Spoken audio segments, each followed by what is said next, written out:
So the Department of Defense will soon have a new name. President Trump set to sign an executive order today to rebrand the Department of War. Now he can officially change the name. For that, he'll need approval from Congress. Now, President Trump will authorize the Pentagon to use secondary title. This is the president's latest effort to show imagery of a tougher America. He's been pushing to bring back the name, which was last used in 1947. He recently made these comments on a possible name change. You know, Department of Defense, we won the World War I, World War II. It was called the Department of War. And to me, that's really what it is. It's defense is a part of that. But I have a feeling we're going to be changing. I'm talking to the people. Everybody likes that. We had an unbelievable history of victory when it was Department of War. Then we changed it to Department of Defense. President Harry S. Truman changed the name in 1947 under the National Security Act, which combined the Navy, Air Force, and War Departments into a single organization. All right, so Department of War, first named by George Washington, impressed by the founding fathers, right? Books. I know a lot of people Department of War. I know, but a lot of people forget. But yes, it was named by George Washington, then obviously changed after World War II in 1947. Look, this is pretty low stakes to me.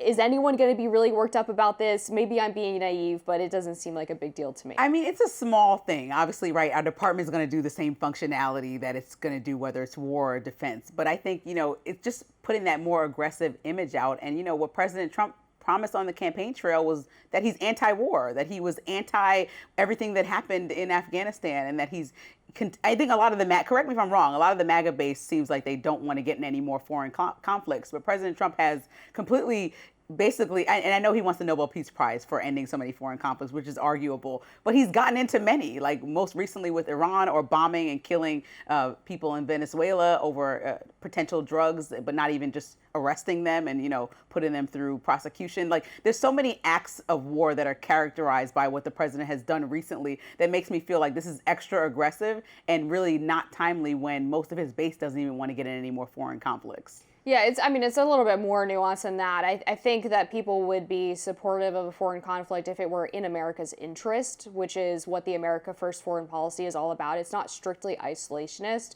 Now, people on the right have been critical of Trump's decision, for example, to get involved in the bombing of Iran. There was some different things people were saying about intelligence as to where Iran actually was in their development of a nuclear weapon, how far along they were in the process, right, and then how successful the strike was. I think people breathed a sigh of relief when it ended up being a 12-day war instead of a 20-year war. I was gone for 12 days and came back and it was and done. It was over. So that was good news. And then on the Venezuela strikes, those individuals have been designated foreign terrorist organizations. So that is perfectly within the parameters and the use of force that he is allowed to have as commander-in-chief. But well, Trump is tagging a lot of people as terrorists in order to do what he wants and kind of skirt around issues. So, I mean, they're terrorists. I mean, but he's calling drug cartels terrorists, and that's him calling them. But we weren't calling them, categorizing them as terrorists prior to President Trump, which was a mistake. But that's what I'm saying. He's making the decision to basically make what he's doing okay. And so there's a way to deal with people. And I think when we actually have terrorists that were categorized in that way historically for the last few years,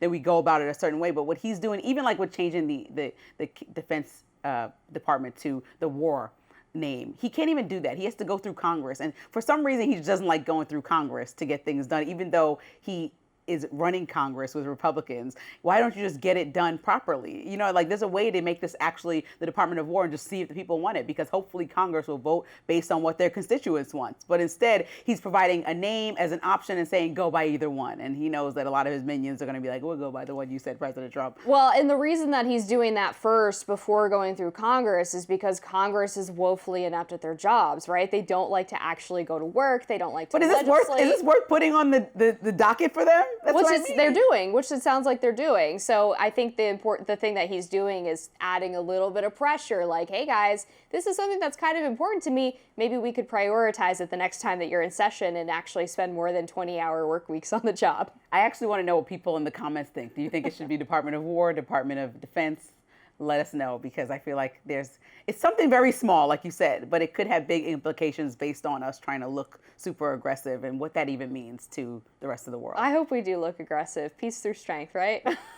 There's two type of leaders in this world. That does it for us on Rising Live. Look out for more exclusive content on YouTube coming your way today. Be sure to like, share, and subscribe to The Hill's YouTube channel so you never miss any content. And for those of you who like to listen on the go, we're now available to listen anywhere you listen to podcasts. We'll see you next week.